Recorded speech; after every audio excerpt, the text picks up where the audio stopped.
السلام علیکم فرینڈز، آج میں آپ کے ساتھ طلاق کی ایپیسوڈ 5 شیئر کروں گی اور یہ اس کی لاسٹ ایپیسوڈ ہے۔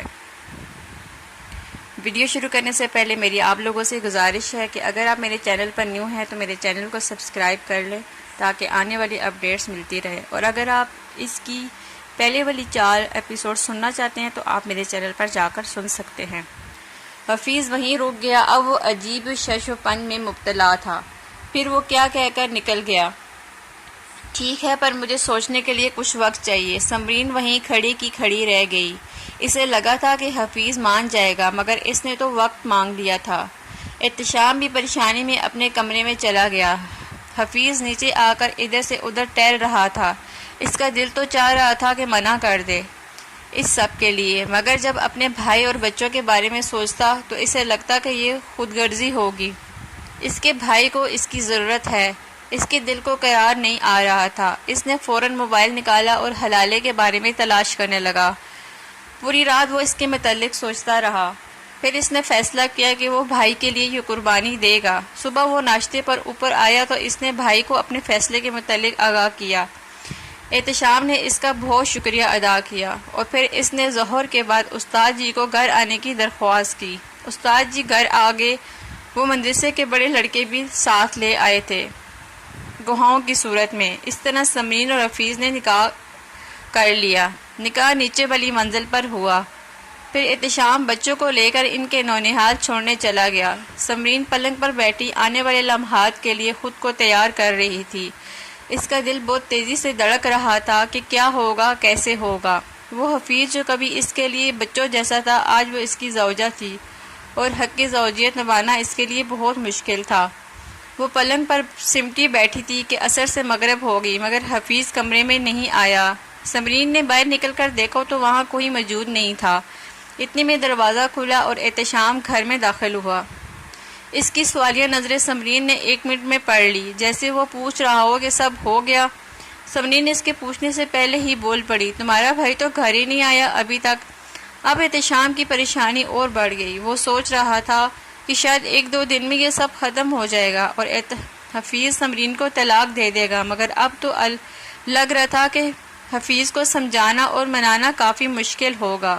احتشام جھنجھلاہٹ سے کہنے لگا کہ تم نے اس کو جانے ہی کیوں دیا؟ اب سمرین بھی غصے سے سیخ پا ہو گئی۔ آپ نے مجھے سمجھ کیا رکھا ہے؟ میرے لیے یہ سب آسان نہیں، تو وہ بیچارہ بہت چھوٹا ہے ابھی۔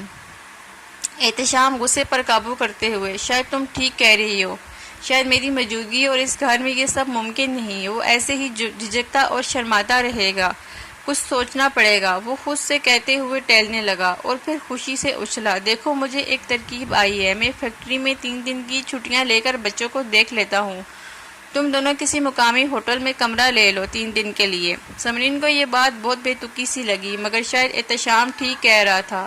اب وہ دونوں باتیں کر رہے تھے۔ حفیظ بوجھل قدموں میں گھر میں داخل ہوا۔ احتشام حفیظ کی طرف بڑھا اور کہنے لگا، کہاں چلے گئے تھے یار، سب ٹھیک تو ہے؟ حفیظ، معذرت بھائی، مگر یہ بہت مشکل ہے میرے لیے۔ احتشام، دیکھو میرے بھائی، یہ ہم سب کے لیے ہی مشکل ہے، مگر ایسا کرو تم دونوں شہر کے ایک 5 اسٹار ہوٹل میں کمرہ لے لو 3 دنوں کے لیے۔ سمرین، ہاں یہ ٹھیک رہے گا، میں اور حفیظ آج ہی نکل جاتے ہیں۔ حفیظ، ٹھنڈی سانس بھرتے ہوئے، جیسا آپ کو ٹھیک لگے۔ احتشام نے آن لائن ایک ہوٹل میں کمرہ بک کروایا۔ حفیظ گاڑی میں بیٹھا سمرین کا انتظار کر رہا تھا۔ سمرین بھی سیڑھیاں اترتے ہوئے گاڑی میں بیٹھ گئی اور دونوں اس ہوٹل کی طرف روانہ ہو گئے۔ ہوٹل کی لابی بہت ہی خوبصورت اور بڑی تھی۔ سامنے شیشے کی دیوار کے پیچھے پول نظر آ رہا تھا۔ ایئر کنڈیشنر بہت تیز چل رہا تھا۔ حفیظ نے استقبالیہ کاؤنٹر پر پہنچ کر بکنگ ریفرنس بتایا اور روم کا کارڈ لے کر اوپر چلا گیا۔ اس پورے عرصے کے درمیان سمرین اور حفیظ میں کوئی بات نہیں ہوئی تھی۔ سمرین کی جھجک ابھی بھی برقرار تھی۔ سمرین نے روم میں آتے ہی واش روم کا رخ کیا اور اسے دروازہ بند ہونے کی آواز آئی، مطلب حفیظ پھر کمرے سے باہر جا چکا تھا۔ تھوڑی دیر بعد حفیظ واپس کمرے میں آیا اور صوفے پر بیٹھ گیا۔ سمرین، حفیظ یہیں آ جاؤ۔ حفیظ، نہیں بھابھی، میں یہیں ٹھیک ہوں۔ سمرین، بھابھی کیوں کہتے ہو؟ اب میں تمہاری بیوی ہوں۔ حفیظ اس کی طرف مڑتے ہوئے، کتنی عجیب بات ہے، میں لڑکپن سے ہی آپ کو آئیڈیلائز کرتا آیا ہوں، اور کہ بیوی ہو تو آپ جیسی ہو، سگر، سلیقے مند، سمجھدار۔ مگر جب آج آپ میرے نکاح میں ہیں تو میں اپنے ذہن کو سمجھا ہی نہیں پا رہا ہوں۔ سمرین اپنی تعریف حفیظ کے منہ سے سنتے ہوئے دل ہی دل میں خوش ہو رہی تھی۔ کہنے لگی، دیکھو حفیظ، میں جانتی ہوں یہ سب آسان نہیں، اور اٹھ کر صوفے پر اس کے قریب آ کر بیٹھ گئی۔ سمرین جانتی تھی کہ حفیظ احتشام سے بہت الگ ہے۔ جہاں احتشام عورت کو اپنے سے کم تر سمجھتا تھا، وہیں حفیظ کا نظریہ عورت کے لیے عزت اور احترام کا تھا۔ صبح جب سمرین کی آنکھ احتشام کی کال سے کھلی تو حفیظ ابھی تک اس کے برابر میں لیٹا سو رہا تھا۔ احتشام کا پھر وہی سوال تھا، نہ جانے کیوں سمرین نے جھوٹ کہہ دیا کہ بے فکر ہے، ابھی کچھ نہیں ہوا، میں 3 دن میں اسے منا لوں گی۔ حفیظ جو آنکھیں بند کیے لیٹا تھا وہ بھی یہ سب سن رہا تھا۔ سمرین واش روم میں گئی تو حفیظ بھی اٹھ گیا۔ سمرین، آپ واش روم میں ہیں؟ حفیظ کے منہ سے اپنا نام سن کر سمرین مسکرا دی۔ ہاں بس آ رہی ہوں۔ پھر دونوں تیار ہو کر نیچے بریک فاسٹ کرنے چلے گئے۔ دیکھتے ہی دیکھتے 2 دن گزر گئے۔ وہ دونوں اب کافی گل مل گئے تھے۔ نہ جانے کیوں سمرین بہت اداس تھی۔ آج نہیں چیک آؤٹ کرنا تھا۔ وہ حفیظ کے برابر میں لیٹی اس سے کہنے لگی، حفیظ تم بہت اچھے ہو۔ حفیظ، سمرین میں آپ سے کچھ مانگوں، منع تو نہیں کرو گی؟ سمرین، مانگ کر دیکھ لو، تم نے ہمارے لیے بہت کچھ کیا، اب جو کہو گے وہ کروں گی۔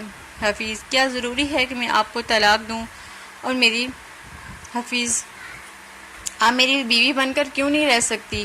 سمرین شدید حیرانگی سے حفیظ کو دیکھنے لگی۔ یہ کیا کہہ رہے ہو حفیظ، میں تم سے پورے 6 سال بڑی ہوں، پھر تم کیسے اپنے ماں باپ اور بھائی کا مقابلہ کر پاؤ گے؟ حفیظ جذبات سے اٹھ کر بیٹھ گیا۔ آپ ساتھ دے تو میں سب کچھ سنبھال لوں گا، بس آپ کی ہاں چاہیے۔ سمرین، مگر میرے بچے؟ حفیظ، دیکھیے وہ میری ذمہ داری ہوں گے، آپ چاہیں گی تو میں الگ گھر لے لوں گا، ویسے بھی میری ملٹی نیشنل کمپنی میں جاب ہے اور میں اچھا کما لیتا ہوں۔ سمرین اب نئے شش و پنج میں مبتلا ہو گئی۔ اسے سمجھ نہیں آ رہا تھا کہ کیا کرے۔ واقعی یہ 3 دن اس کے لیے بہت حسین خواب جیسے تھے، احتشام کے ساتھ گزرے گئے سالوں سے بہتر تھے، مگر یہ معاشرہ، کیا یہ انہیں قبول کر پائے گا؟ لوگ تو اس پر ہی بدچلن ہونے کا الزام داغ دیں گے، کیا بھروسہ عمر ڈھلتے ہی یہ بھی مجھے نہ چھوڑ دے۔ یہی سب سوچتے سوچتے وہ سامان سمیٹنے لگی۔ حفیظ صوفے پر بیٹھا اس کے جواب کا منتظر تھا۔ سمرین، دیکھ لو حفیظ، یہ سب بہت مشکل ہوگا، شاید تم اتنا دباؤ برداشت نہ کر پاؤ اس معاشرے کا۔ حفیظ صوفے پر بیٹھا اس کے جواب کا منتظر تھا۔ پھر وہ سامان پیک کرنے میں مصروف ہو گئی اور حفیظ کی طرف دیکھ کر مسکرا دی۔ انہوں نے سامان باندھا اور ایک دوسرے کا ہاتھ تھام کر چیک آؤٹ کے لیے نکل گئے، جیسے وہ فیصلہ کر چکے ہوں۔ واپسی پر تمام راستے گاڑی میں دونوں نے خوب ہنسی مذاق کرتے رہے۔ کون کہہ سکتا تھا کہ 3 دن پہلے یہ راستہ ان دونوں نے بالکل خاموشی سے گزارا تھا۔ شاید یہی نکاح کا حسن ہے، یہی وہ محبت اور عزت ہے جو ایک عورت مرد سے چاہتی ہے۔ خیر گھر پہنچ کر حفیظ نے گاڑی صدر دروازے پر روکی اور سمرین اتر کر اندر چلی گئی۔ احتشام نے دروازہ کھولا۔ حفیظ اندر نہیں آیا اور سمرین کو کہا کہ میں بعد میں آتا ہوں، گاڑی ریورس میں لے لی۔ ادھر احتشام بے چینی اور بے قراری سے سمرین کا منتظر تھا۔ اس کی آنکھوں میں بس ایک ہی سوال تھا۔ پھر جب اس سے برداشت نہ ہوا تو اس نے پوچھ ہی لیا، کیا ہوا سمرین، سب ٹھیک رہا نا؟ سمرین، اچھا ہوگا اگر آپ یہ سوال اپنے بھائی سے کریں، اور وہ کمرے کا دروازہ کھولتی ہوئی بچوں کے پاس چلی گئی۔ وہ بچوں سے مل کر سب بھول گئی تھی۔ ادھر احتشام اس کے جواب کے معنی اپنے دماغ سے ڈھونڈنے لگا، کیا مطلب اس بات کا؟ سمرین کا رویہ اسے کچھ ٹھیک نہیں لگا تھا، مگر اب وہ انتظار کے علاوہ کچھ نہیں کر سکتا تھا۔ اس نے حفیظ کو بڑے فون میں لائے، مگر سب بے سود۔ حفیظ نہ فون اٹھا رہا تھا نہ گھر آیا تھا۔ رات تقریباً 1 بجے سمرین کے موبائل کی روشنی کل بند ہونے لگی۔ وائبریشن سے اس کی آنکھ کھلی تو حفیظ کا نام اسکرین پر بلنک ہو رہا تھا۔ سمرین، کہاں ہو، آئے نہیں؟ حفیظ، بس ایک دوست کے پاس ہوں، اور آپ بتائیں پھر کیا سوچا آپ نے؟ سمرین، یہ تو تم پر منحصر ہے، دیکھ لو تم اپنے بھائی کا سامنا نہیں کر پائے، آگے کیا ہوگا؟ حفیظ، نہیں ایسی بات نہیں، بس میں چاہتا تھا کہ پہلے آپ کی رضامندی معلوم کر لوں، پھر ہی کوئی قدم اٹھاؤں۔ ویسے سچ بتاؤ تو میں بہت مس کر رہا ہوں آپ کو۔ سمرین مسکراتے ہوئے، خود ہی دور گئے ہو، میں نے تو نہیں کہا تھا۔ دونوں ہنسنے لگے۔ اگلی شام کو جب احتشام گھر آیا تو سمرین اوپر نہیں تھی اور بچے ٹیوشن گئے ہوئے تھے۔ وہ سمرین کو ڈھونڈتے ہوئے نیچے والی منزل پر آیا۔ حفیظ اور سمرین کی باتوں کی آوازیں آ رہی تھی۔ احتشام دھڑکتے دل کے ساتھ آواز لگاتا اندر داخل ہوا۔ حفیظ اور سمرین آپس میں باتیں کر رہے تھے۔ وہ زور سے چیخا، سمرین، کیا بیہودگی ہے یہ؟ حفیظ آگے بڑھ کر، دیکھیے بھائی تمیز سے بات کریں، یہ میری منقوہ ہے، اب احتشام بغیرت بھابی ہے، یہ تیری، طلاق دے اس کو۔ حفیظ یہ آپ کی بیوی تھی، اب یہ میری بیوی ہے اور میرے لیے یہ نکاح بہت مقدس ہے، میں طلاق نہیں دے سکتا۔ اب احتشام طیش میں آ گیا اور آگے بڑھتے ہوئے حفیظ کا گریبان پکڑ کر چلانے لگا، طلاق دے میری بیوی کو۔ اسی ثنا میں دروازہ کھلا اور دونوں کے والد والدہ گھر میں داخل ہو گئے۔ زمان صاحب روب در آواز میں چلائے، کیا ہو رہا ہے میرے گھر میں؟ احتشام نے فوراً گریبان چھوڑا اور پیچھے ہو گیا، اسے یاد ہی نہیں تھا کہ آج دونوں نے عمرے سے واپس آنا تھا۔ زمان صاحب ایک بار اور گرجدار آواز میں چلائے، کیا ہو رہا تھا یہ؟ حفیظ، السلام علیکم ابو۔ بھائی مجھ پر دباؤ ڈال رہے تھے کہ میں سمرین کو طلاق دے دوں۔ اس دفعہ مسز زمان نے آگے بڑھ کر حفیظ کو دفعہ رسید کیا، کیا بک رہے ہو حفیظ، دماغ ٹھکانے پر ہے تمہارا؟ سمرین اب اپنے ضبط کو توڑتے ہوئے چلائی، خدا کے واسطے اب بس کریں آپ سب، میں بتاتی ہوں، اور اس نے تمام بار ان سب کے سامنے رکھ دی۔ زمان صاحب کا غصے سے برا حال تھا، مگر اب وہ ایک بہت مشکل صورتحال میں پھنس چکے تھے۔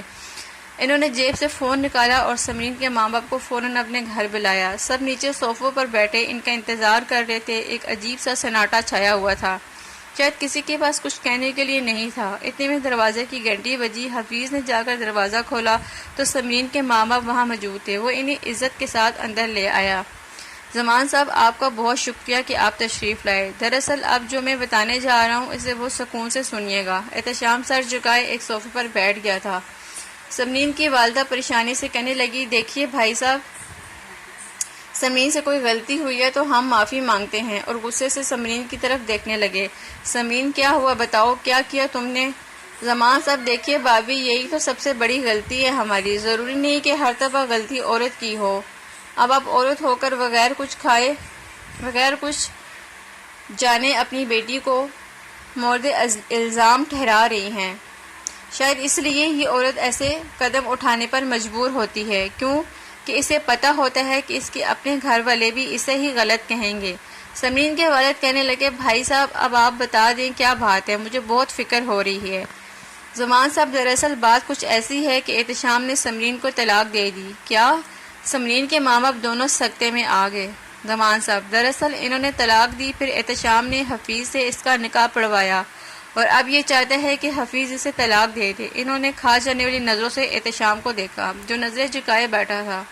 اب کوئی فائدہ نہیں ندامت کا۔ زمان صاحب پھر غصے سے چیخے، اب میں نے یہ فیصلہ کیا ہے کہ سمرین ہماری بہو ہی بن کر رہے گی اور یہ پورشن میں اسی کے نام کر دوں گا۔ حفیظ اور سمرین کا چہرہ زمان صاحب کے فیصلے سے کھل اٹھا۔ احتشام تل ملایا اور کھڑے ہوتے ہوئے چلایا، نہیں یہ غلط ہے زمان صاحب، غلط وہ ہے جو تم نے کیا، اب عمر بھر اس کی سزا بھگتو۔ سمرین کے والد صوفے سے اٹھتے ہوئے سمرین کو گلے لگانے لگے، آپ نے ٹھیک کیا زمان صاحب، ہمیں اپنی بیٹیوں کو ہر وقت مورد الزام نہیں ٹھہرانا چاہیے، انہیں بھروسہ ہونا چاہیے کہ ان کو سمجھنے والا کوئی ہے، میں اپنی بیٹی کے فیصلے کے ساتھ ہوں۔ احتشام چاہ کر بھی کچھ نہ کر سکا۔ حفیظ نے اپنا ٹرانسفر لاہور کروا لیا اور وہ اپنی بیوی بچوں کو لے کر وہیں شفٹ ہو گیا۔ اس نے سمرین کو خوب عزت اور محبت دی جس کی وہ حقدار تھی، اور احتشام اب بھی تنہائی میں اوپر والے پورشن پر سگریٹیں پھونکتا بیٹھا رہتا ہے۔ اب تو تقریباً نفسیاتی مریض ہو گیا ہے۔ طلاق کوئی کھیل نہیں، آج کل یہ بہت عام بات ہو گئی ہے۔ نکاح ایک بہت حسین رشتہ ہے، اس کی قدر کریں اور اپنی بیوی کو عزت دیں۔ امید ہے کہ یہ کہانی آپ کو پسند آئی ہوگی، کامنٹ میں ضرور بتائیے گا۔